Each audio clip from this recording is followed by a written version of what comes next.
है गाइस, अब चाहिँ हामी यो हिजोको डियो BS6 110cc को ब्लक किट अनबक्सिङ गरौँ है त के रहेछ भनेर। सबैभन्दा सुरुमा चाहिँ यसको प्राइस हेरौँ है।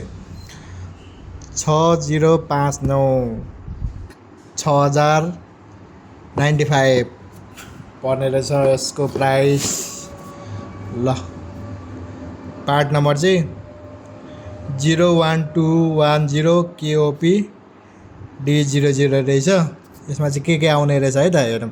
यहाँ पनि लेखेको हुन्छ के आउँछ भनेर। सो भित्र पनि हेरौँ है के आउने रहेछ भनेर। खोलिवरी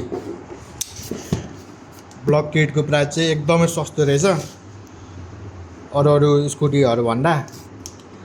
यो होन्डाको पनि BS4 भन्दा चाहिँ यसको चाहिँ अलिकति सस्तो लाग्यो हामीलाई पनि। सो त्यो खोलौँ है त। ल खोलौँ के रहेछ भनेर। भित्र के छ यता पनि खोलेँ मैले।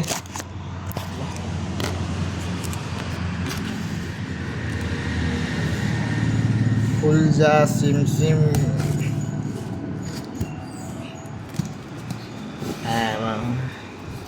अझै नै निक्लियो जस्तो।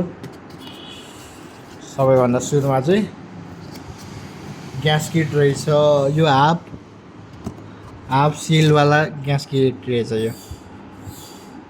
ल पेस्टवाला ग्यास किट ब्लकको हेडको यो ब्लकको यो हेडको। सो ग्यास किट आउने रहेछ। एउटा ग्यास किट आउने रहेछ है। हेरिराख्यौँ। अनि यो पिस्टन पनि अनबक्सिङ गर्नुपर्छ अहिले। ल पिस्टनको पिन, साइलेन्सरको चुडी, अनि यो पिन पनि आउने रहेछ ब्लकको आउने रहेछ। अनि यो रिङ पनि आउने रहेछ है त।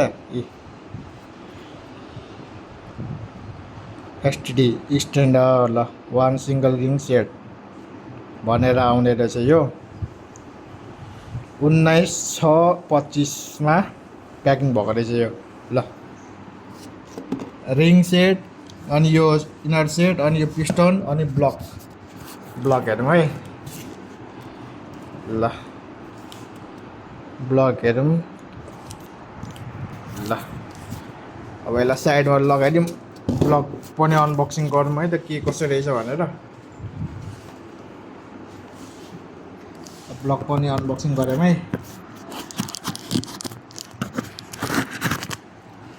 यता पनि खोलौँ।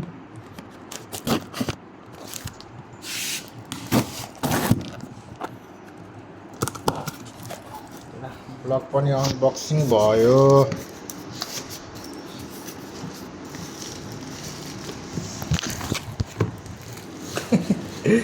कार्टुनभित्र कार्टुन, अनि प्लास्टिकभित्र पनि प्लास्टिक।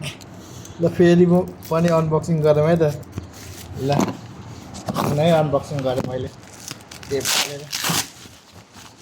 ल यो पनि खुल्यो। ल यो रहेछ है गाइस।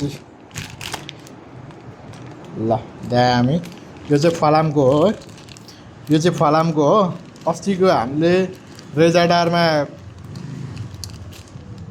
यो इन्जिन बनाएको चाहिँ त्यो किटको थियो। यो चाहिँ सबै फलामको रहेछ यो। यति फरक रहेछ। अनि यो पिस्टन डोडु यता हो। डोडु पनि यता हो।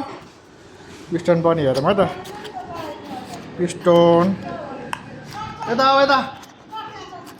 ल पिस्टन पनि रहेछ।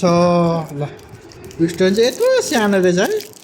ल पुरै खोलिनँ। अब इन्जिन फिट गर्ने बेला खोल्नुपर्छ किनभने यो अहिले नै खोल्यो भने धुलो लाग्छ क्या। ल यति आउने रहेछ है त। ग्यास किट सेट, अनि पिस्टन सेट यता हो, अनि यो रिङ सेट, अनि पिनहरू, अनि ब्लक आउने रहेछ। ल अनि यो भित्र पनि बट्टा हुने रहेछ। ल यति आउने रहेछ है त। 1 2 3 4 5 6 7। ल दामी। ल मात्र 6095 पर्ने रहेछ। 6095। ल